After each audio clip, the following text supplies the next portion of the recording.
Berputus asa para pejuang, Allah sayang atribut yang mulia. Dan berkat indah tuh para syuhada, Aceh merdeka, roh cita-cita.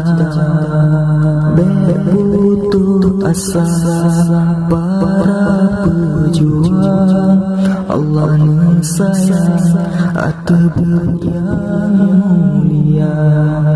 Dan berkat indah tuh para syuhada, Aceh merdeka, roh cita-cita.